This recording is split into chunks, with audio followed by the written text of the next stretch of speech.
মাহৰ শেষৰ ফালে পুলিচৰ নিযুক্তিৰ বাবে আৰু কেইবা হাজাৰো পদ আমি মুকলি কৰি দিম। আজি যিসকলে পুলিচত চাকৰি মই অনুৰোধ কৰিম নৱেম্বৰত আপোনালোকে আকৌ আবেদন কৰিব যাতে আপোনালোকৰ আশাবিলাক আমি বাস্তৱত ৰূপায়ণ কৰিব পাৰোঁ।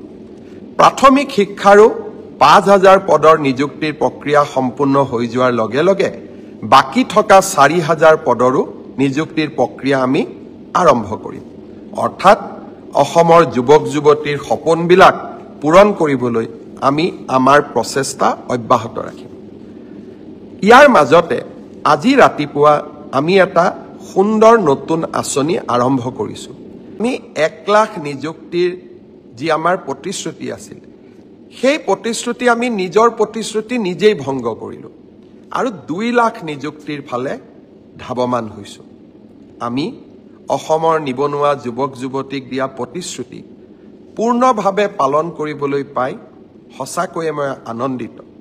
পৰম পিতাক ভগৱানক মই ধন্যবাদ কৃতজ্ঞতা জনাইছোঁ যে নেদেখাজনৰ অফুৰন্ত আশীৰ্বাদত আমি আৰু এটা মহান কাম সম্পাদন কৰিবলৈ সক্ষম হ'লোঁ। মোৰ লক্ষ্য ইয়াৰ পৰা আমি থমকি ৰ'ব নালাগিব। অহা ৫ বছৰত আমি আৰু কিমান ল'ৰা ছোৱালীক চৰকাৰী চাকৰি দিব পাৰিম তাৰ পৰিকল্পনা মই ইতিমধ্যে আৰম্ভ কৰিছোঁ। বিভিন্ন বিভাগৰ লগত কথা বতৰা পাতিছোঁ যে অহা ৫ বছৰত আমি ২ লাখতকৈও অধিক ল'ৰা ছোৱালীক চৰকাৰী চাকৰি দিব পাৰিম নে নোৱাৰিম। অৰ্থাৎ মোৰ লক্ষ্য যে অসমৰ নিবনুৱা যুৱক যুৱতীয়ে কেতিয়াও আশাহত হ'ব নালাগে। তেখেতসকলৰ আশাবোৰ পূৰ্ণ কৰাৰ বাবে আমি আমাৰ আকাংক্ষিত লক্ষ্য যি আমি সন্মুখত ৰাখিছিলোঁ সেই পথেৰে আমি কাম কৰি গৈ থাকিম। নৱেম্বৰ মাহৰ শেষৰ ফালে পুলিচৰ নিযুক্তিৰ বাবে আৰু কেইবা হাজাৰো পদ আমি মুকলি কৰি দিম। আজি যিসকলে পুলিচত চাকৰি মই অনুৰোধ কৰিম নৱেম্বৰত আপোনালোকে আকৌ আবেদন কৰিব যাতে আপোনালোকৰ আশাবিলাক আমি বাস্তৱত ৰূপায়ণ কৰিব পাৰোঁ। প্ৰাথমিক শিক্ষাৰো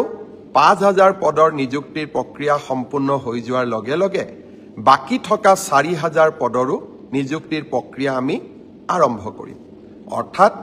অসমৰ যুৱক যুৱতীৰ সপোনবিলাক পূৰণ কৰিবলৈ আমি আমাৰ প্ৰচেষ্টা অব্যাহত ৰাখিম। ইয়াৰ মাজতে আজি ৰাতিপুৱা আমি এটা সুন্দৰ নতুন আঁচনি আৰম্ভ কৰিছোঁ।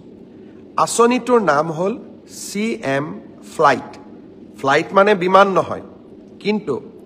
CM ফ্লাইট হ'ল এনে এখন আঁচনি যাৰ দ্বাৰা আমি অসমৰ ল'ৰা ছোৱালীয়ে যাতে জাপানলৈকে গৈ জাৰ্মানীলৈকে গৈ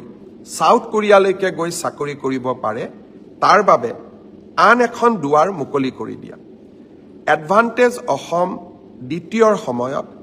জাপানৰ লগত আমি এখন বুজাবুজি চুক্তি স্বাক্ষৰ কৰিছিলোঁ। উদ্দেশ্য আছিল অসমৰ ৫০,০০০ ল'ৰা ছোৱালীক আমি জাপানত নিযুক্তি দিয়া, কৰ্ম সংস্থাপন দিয়া। জাপানত এটা চাকৰিত সাধাৰণ চাকৰি ড্ৰাইভাৰ হ'ব পাৰে, নাৰ্ছিং কেয়াৰ হ'ব পাৰে, অফিচত কাম কৰিবলৈ কম্পিউটাৰ অপাৰেটৰ হ'ব পাৰে বা ছফ্টৱেৰত কাম কৰা আমাৰ ডেকা ল'ৰা ছোৱালী হ'ব পাৰে। তেওঁলোকৰ মাহিলী দৰমহা হ'ল ২ লাখ টকা আৰু এই ২ লাখ টকা দৰমহা দিব পৰা ৫০,০০০ ল'ৰা ছোৱালী জাপান চৰকাৰে অসমৰ পৰা লৈ যাব বিচাৰে। তাৰ বাবে আমি কি কৰিব লাগিব? তাৰ বাবে আমি জাপানৰ ভাষাটো শিকিব লাগিব, জাপানিজ লেংগুৱেজ আমি শিকিব লাগিব। আজি ৰাতিপুৱা গুৱাহাটীত আমি জাপানিজ লেংগুৱেজ ট্ৰেইনিং চেণ্টাৰটো আৰম্ভ কৰিলোঁ। ইয়াৰ বাবে এই গোটেই লেংগুৱেজ ট্ৰেইনিং পাবৰ বাবে এজন ল'ৰাই বা এগৰাকী ছোৱালীয়ে ১,৮০,০০০ টকা ফিজ দিব লাগে। ইমান ফিজটো আমাৰ ল'ৰা ছোৱালীয়ে দিব নোৱাৰে। তাৰ কাৰণে আমি সিদ্ধান্ত লৈছোঁ যে ১,৮০,০০০ টকাৰ ১ লাখ টকা ৰাজ্য চৰকাৰে দিব। জাপান চৰকাৰেও ৫০,০০০ টকা দিব। তাৰমানে নিবনুৱা যুৱক যুৱতীগৰাকীয়ে কিমান দিব লাগিব? মাত্ৰ ৩০,০০০ টকা দিব লাগিব। আৰু এই 30,000 টকাও এক্সিছ বেংকে ঋণ হিচাপে দিবলৈ সাজু হৈ আছে মই ছাত্ৰ ছাত্ৰীসকলক অনুৰোধ কৰিম যে আপোনালোকে যিসকলে ভাবে যে আমি জাপানলৈ গৈ চাকৰি কৰিম আমাৰ পৰিয়ালটোৰ গোটেই অৰ্থনৈতিক ভেটি আমি পৰিৱৰ্তন কৰিম আৰু যিসকলে এই প্ৰত্যাহ্বান ল'ব বিচাৰে তেওঁলোকক মই অনুৰোধ কৰিম অহা কালিৰ পৰা আমি কোট আবেদন কৰিব লাগে কেনেকৈ কৰিব লাগে টিভি সমূহতো দিম মোৰ সামাজিক মাধ্যমতো দিম আৰু বাতৰি কাকততো দিম আপোনালোকে জাপানীজ লেংগুৱেজ যেটো আমাৰ ট্ৰেইনিং চেণ্টাৰ আমি কৰিছো তাত আপোনালোকে যোগদান কৰক 16টা বিভিন্ন মাধ্যমত অৰ্থাৎ ড্ৰাইভাৰ হ'ব পাৰে কেয়াৰ গিভাৰ হ'ব পাৰে নাৰ্ছিং হ'ব পাৰে কম্পিউটাৰ অপাৰেটৰ হ'ব পাৰে এই 16টা ষ্ট্ৰীমত আমি লৰা ছোৱালীক জাপানীজ লেংগুৱেজৰ প্ৰশিক্ষণ দিম আৰু এই প্ৰশিক্ষণ যদি আপোনালোকে লয় জাপানত গৈ 2 লাখ টকা মাহে কি লাভ কৰিব পৰা দৰমহাত চাকৰি কৰিব পাৰিব আৰু তাৰ বাবে জাপান চৰকাৰে 5 বছৰৰ ভিসা দিব তাৰ পিছতো যদি আপোনালোকে কাম কৰি থাকিব খোজে ভিসাৰ এক্সটেনশনো দিব সিএম ফ্লাইট এটা সুন্দৰ আঁচনি এই সুন্দৰ আঁচনিটোত আমাৰ লৰা ছোৱালীয়ে আগ্ৰহ প্ৰকাশ কৰক আমি জাপানত গৈও এখন অসমীয়া সোসাইটি আমি গঠন কৰিম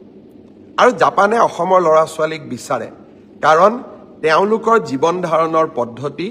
আৰু আমাৰ জীৱন ধাৰণৰ পদ্ধতিৰ মাজত বহুত পাৰ্থক্য নাই আমাৰ অসমীয়া মানুহৰ দৰে তেওঁলোকৰ স্বভাৱ চৰিত্ৰ সহজ সৰল মৰমিয়াল জাপানৰ লোকসকলৰো চৰিত্ৰ তেনেকুৱাই আজি এই সম্পৰ্কত মই দিয়া ভাষণটো মোৰ ফেসবুক পেজত আছে আপোনালোকে অনুগ্ৰহ কৰি মোৰ ভাষণটো শুনিব চেষ্টা কৰিব গোটেই কথাখিনি আপোনালোকে বুজি পাব শ্ৰদ্ধাৰ ৰাইজ আপোনালোকৰ মনত আছে অসমত আমি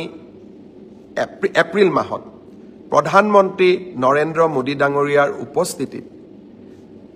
বিভিন্ন চাহ বাগিচাৰ পৰা যুৱক যুৱতীক আমন্ত্ৰণ কৰিছিলো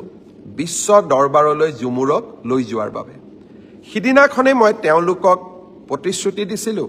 যে সেপ্টেম্বৰ মাহত আমি আপোনালোকক আকৌ নিমন্ত্ৰণ কৰিম সম্বৰ্ধনা জনাম অভিনন্দন জনাম 25,000 টকাৰ মাননি এটাও আগবঢ়াম সেপ্টেম্বৰত মই নোৱাৰিলো অক্টোবৰ হৈছে প্ৰতিশ্ৰুতি ৰখাৰ মাহ 16 তাৰিখসকলক মই আকৌ এবাৰ গুৱাহাটীলৈ মাতিছো যাতে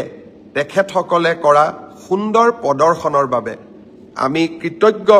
অসমীয়া জাতিয়ে তেওঁলোকক সম্বৰ্ধনা জনাব পাৰো মৰম যাচিব পাৰো আৰু তেওঁলোকক আমি যি প্ৰতিশ্ৰুতি দিছিলো সেই প্ৰতিশ্ৰুতিও পালন কৰিব পাৰো মই জুমুৰ বিনন্দনীত অংশগ্ৰহণ কৰা আমাৰ যুৱক যুৱতী চাহ বাগিচাৰ যুৱক যুৱতী সকলোকে 16 তাৰিখে গুৱাহাটীৰ খানাপাৰা খেলপথাৰত লগ পাম আপোনালোকক মই মোৰ ফালৰ পৰা নিমন্ত্ৰণী খৰাই আগবঢ়ালো আজি আৰু এটা কথা মই আপোনালোকক ক'ব খুজিছো বিশেষকৈ আমাৰ মহাবিদ্যালয়ত পঢ়া ছাত্ৰীসকলৰ বাবে আপোনালোকে নিযুত মইনাৰ প্ৰপত্ৰ পূৰণ কৰিছিল আমি দীপাৱলীৰ ঠিক পিছতে নিযুত মইনাৰ ছাত্ৰীসকলকো আমি একেলগে অভিনন্দন জনাম আৰু অক্টোবৰ মাহৰ পুঁজিও আপোনালোকৰ হাতত তুলি দিম তাৰ পিছত আপোনালোকে নৱেম্বৰ ডিসেম্বৰ জানুৱাৰী ফেব্ৰুৱাৰী বেংকৰ একাউণ্টত এই পুঁজি নিৰন্তৰ গতিত আপোনালোকে পাই থাকিব শ্ৰদ্ধাৰ ৰাইজ আজি মই মোৰ ফেসবুক লাইভত এটা মই বিশেষ কথা ক'ব খুজিছো কাৰোবাৰ লগত হয়তো মোৰ বক্তব্য নিমিলিবও পাৰে কিন্তু ৰাজনীতিত থকা দিনাখনৰ প্ৰায় মই মোৰ মনৰ কথা স্পষ্টভাৱে ৰাইজক কোৱা বা ৰাইজক মই যি ভাবো তাক স্পষ্টভাৱে প্ৰকাশ কৰাৰ এটা মই সংকল্প লৈছিলো আৰু প্ৰতিকূল পৰিবেশৰ মাজতো মই স্পষ্টভাৱে কথা কোৱাৰ সদায় চেষ্টা কৰি আহিছো শ্ৰদ্ধাৰ ৰাইজ বৰপেটাৰ আতচবাজি উদ্যোগ অসমৰ থলুৱা উদ্যোগ দীপাৱলীৰ দিনটোলৈকে বৰপেটাৰ আতচবাজিৰ কাৰিকৰসকলে অপেক্ষা কৰে দীপাৱলী আহিব মানুহে আমাৰ আতচবাজি কিনিব আতচবাজি আমি বিক্ৰী কৰিম আৰু হেৰে আমি পৰিয়ালটো চলাম বছৰটো বহুত সপোন লৈ তেওঁলোকে আতচবাজি নিৰ্মাণ কৰে বহুত সপোন লৈ তেওঁলোকে এই থলুৱা শিল্পটোক বচাই ৰাখিছে এইকেইদিন কোনোবাই কৈ আছে দীপাৱলীত বোমা ফুটাব নালাগে বৰপেটাৰ আতচবাজি শিল্পীসকলে কেনেকৈ ঘৰখন গোটেই বছৰটো চলাব তেওঁলোকৰ কাৰণে চিন্তা কৰাৰ দায়িত্ব আমাৰ নাই জানো অসমত ফাটুৱা জাৰি কৰাৰ যিটো এক প্ৰৱণতা এছাম সংগঠনে গঢ়ি তুলিছে তেনেকৈ ৰাজ্যখন চলিব নোৱাৰে মই আকৌ এবাৰ মনত কৰিম জুবিন গাৰ্গৰ গোটেই জীৱনটোৱে আছিলে দুখীয়া জনৰ কাৰণে মই ভাবো জুবিন জীয়াই থাকিলে প্ৰথমতে জুবিনে সংগঠনসকলক ক'লেহেঁতেন যে বৰপেটাৰ আতচবাজিৰ শিল্পটোক আমি মৰিবলৈ নিদিওঁ মই অসমৰ ৰাইজক আহ্বান জনাম বৰপেটাৰ আতচবাজি শিল্পটোক জীয়াই ৰাখিবৰ কাৰণে দীপাৱলীত আমি থলুৱা শিল্পৰ বা থলুৱা আতচবাজি কাৰিকৰৰ পৰা কিনা বোমা আমি নিশ্চিতভাৱে ব্যৱহাৰ কৰিম আনন্দত নহয় শিল্পটোক জীয়াই ৰাখাৰ কাৰণে আৰু জুবিনৰ আদৰ্শক জীয়াই ৰখাৰ